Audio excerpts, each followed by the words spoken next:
resplendir la joie du salut. Réjouis-toi en qui s'éteint la sombre malédiction. Réjouis-toi en qui adore. Sœurs et frères, bien-aimés du Seigneur, la liturgie des 3 premiers dimanches de l'Avent nous inscrit dans le ressenti de Dieu face à l'échec du premier Adam et de la première Ève. Cette liturgie nous a permis de comprendre comment Dieu assume jusqu'au bout cet échec de l'homme, cet échec de l'humanité, à travers le mouvement de l'incarnation pour relever la création en partageant pleinement, totalement la condition humaine. En ce 4e et dernier dimanche de l'Avent, l'Évangile fixe nos regards sur le couple Joseph et Marie, ce couple par qui Dieu met en œuvre ce projet de salut grâce à la naissance de Jésus à Bethléem. L'annonciation à Joseph nous situe de plus en plus dans l'attente de la venue du Seigneur, le Dieu fait homme qui a voulu habiter au milieu de son peuple.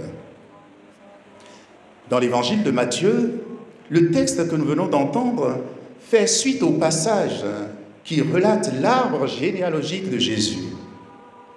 Nous observons dans ce texte une rupture de style à la fin de l'arbre généalogique. Abraham engendra Isaac, David engendra Salomon, Jacob engendra Joseph, l'époux de Marie, de laquelle fut engendré Jésus. Remarquons que toutes les générations sont engendrées par des hommes. Jésus sera le seul. Dans cette longue liste, Jésus sera le seul à être engendré paradoxalement par sa mère, une femme. Le texte use à ce niveau d'un style biblique par lequel le nom du sujet est tu. Cela permettait d'invoquer l'intervention de Dieu par l'action de l'Esprit Saint, dit le texte. C'est sur cet énigmatique engendrement que les textes de ce jour apportent un éclairage. Réjouis-toi, tu nous ouvres au secret du dessein de Dieu. Il faut d'abord lever une ambiguïté entre l'Immaculée Conception que nous avons célébrée le 8 décembre dernier et qui nous parle de la conception immaculée de Marie par ses parents, Joachim et Anne, et l'Immaculée Conception dont il s'agit aujourd'hui, où Marie a conçu Jésus alors qu'elle était vierge uniquement par l'intervention du Saint-Esprit. Réjouis-toi, échelle en qui Dieu descend sur la terre. En langage dogmatique, nous disons que Marie a été conçue sans péché afin que le Christ soit conçu virginalement. Et l'Église enseigne à ce sujet qu'elle est vierge ante partum, in partum et post partum, ce qui veut dire avant, pendant et après l'enfantement. Et c'est justement de cette conception virginale, de l'énigme de cet engendrement de Jésus par Marie qu'il s'agit dans la liturgie de ce jour. L'identité de Jésus, du Fils de Marie, son identité et sa mission nous sont révélées dans les 3 textes que nous venons d'entendre. Dans la première lecture, c'est le prophète Isaïe qui révèle cette identité. Le contexte est celui du roi Akaz, confronté à la souffrance de son peuple et à l'humiliation de ses armées. Akaz perd confiance en Dieu et il manifeste de la défiance à son endroit. Alors, Dieu dépêche son prophète qui s'offusque. Il dit, il ne vous suffit donc pas de fatiguer les hommes, il faut encore que vous fatiguiez mon Dieu. Puis Isaïe, le prophète, déclare qu'un signe est au milieu du peuple. Une jeune fille, une vierge, donnera un fils qu'on appellera Emmanuel, qui se traduit Dieu avec nous. Nous retrouvons intégralement cette phrase dans l'évangile de ce jour et, par ailleurs, en filigrane, dans la deuxième lecture. L'enfant de Bethléem est présence de Dieu aux hommes de tous les temps. Il est Dieu avec nous. L'Évangile nous apprend que Joseph nomme le nouveau-né Jésus, c'est-à-dire le Seigneur sauve. Dieu est donc avec nous en cet enfant comme le Sauveur. En lui, l'humanité accueille celui qui se tient au milieu d'elle et qui lui garantit la victoire sur le mal. Et pour cela, il fallait que cet enfant soit Dieu lui-même.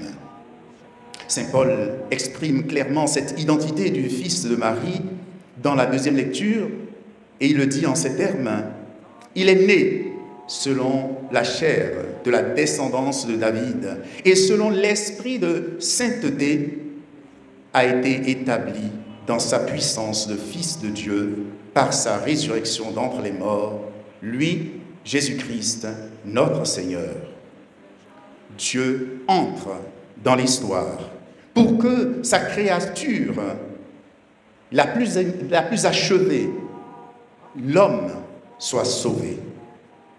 Dieu sauve. Il nous libérera de nos chaînes, car c'est lui, en effet, qui sauvera son peuple de ses péchés. Sœurs et frères, l'expérience de Marie et de Joseph sort du commun.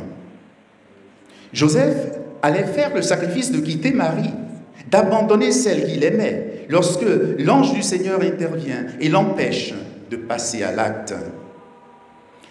Il lui dit qu'il sera le père de Jésus, le Messie annoncé par les prophètes et que les justes attendent. Dans la Bible, les songes et les interventions des anges veulent dire que Dieu est intervenu dans ce qui se déroule sous nos yeux humains.